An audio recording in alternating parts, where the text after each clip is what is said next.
Hello again, everyone. Great to see you and welcome here to this Politics and Policy edition of Peak Bytes. Today on the program, we take a look at a nonprofit organization based out of Salt Lake City that is working to up Utah's voter registration numbers. We learn about a few of the major political headlines from this week, and Lucas fills us in on the fate of the AAF, the newly created Alliance of America Football League. All that and more right now on Peak Bytes.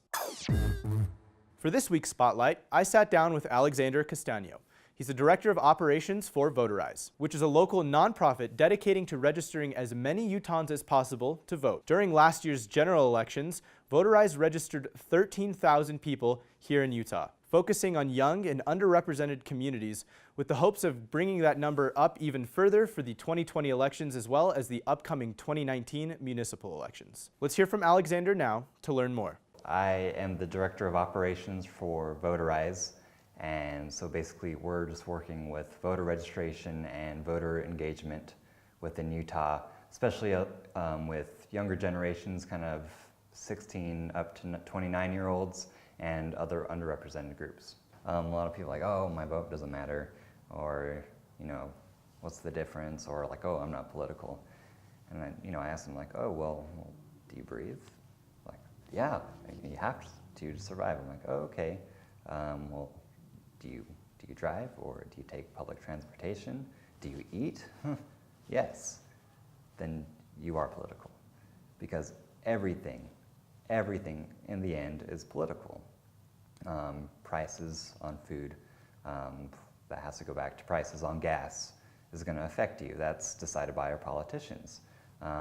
Prices on property taxes, also, public transportation, everything is decided by our lawmakers.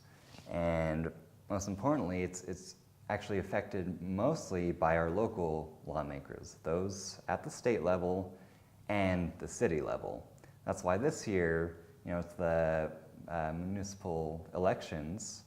Yeah, they're not as sexy as the national races, but they're the ones that they're going to affect your lives the most.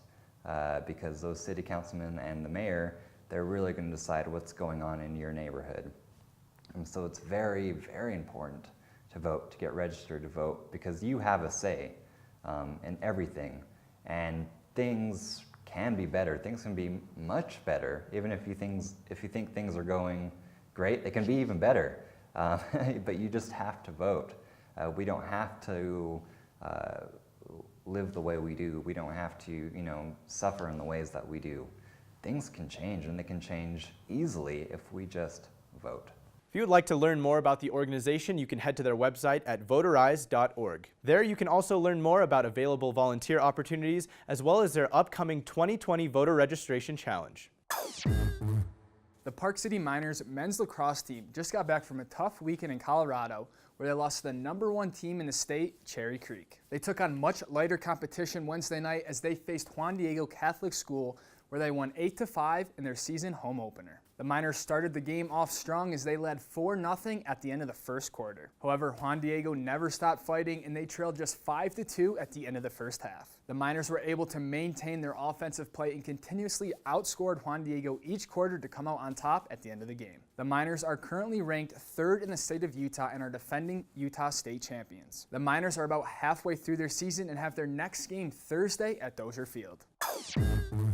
And now time for a quick recap of the biggest political stories in the state this week. On Tuesday, Governor Herbert signed into law a brand new hate crimes bill that replaces previous legislation that was unfortunately too weak to enforce. The emotional public signing drew dozens of people to the Capitol's rotunda to see the bill go right into effect. People in Utah convicted of a crime would now face additional penalties if it can be proved that they targeted their victims based on ancestry, disability, gender identity, national origin, age, military service, race, religion, or sexual orientation. You can learn more about Senate Bill 103 at le.utah.gov. Lastly, state highway officials are considering a list of different options to help curb the traffic up Little and Big Cottonwood Canyons. Among the possible fixes would be the implementation of tolls, the addition of more buses, and possibly even the construction of new train lines or a gondola tram system. You can find out more information about the project and voice your opinion at the link provided below. The Alliance of America Football League was the newest development league for players hoping to make it to the NFL. The AAF had just wrapped up 8 weeks of regular season play and had just 2 weeks left before playoffs. Unfortunately, the AAF chairman recently announced that all operations will be suspended and the season will no longer continue. The AAF notified all employees via a league-wide email that the league will no longer be in operation. Players signed 3-year, $250,000 contracts, and the league was applauded by many in the NFL for providing a venue for these players to continue their development. About 20 players in the AAF were noticed by NFL teams, so hopefully they'll get their chance to play, but for now, the AAF is done. Thank you all so very much for tuning in to today's webisode of Peak Bytes. Be sure to tune in next week for more great news and stories from around the community. If you can't wait until Tuesday, tune into Park City Television live Monday morning at 7 a.m. for Street Views with Conrad Jacobellis, followed by Mountain Connections at 8. As always, follow us on all of our social media at Park City TV and check out the all-new parkcity.tv for more great content. Have a great rest of your weekend. We'll see you Tuesday.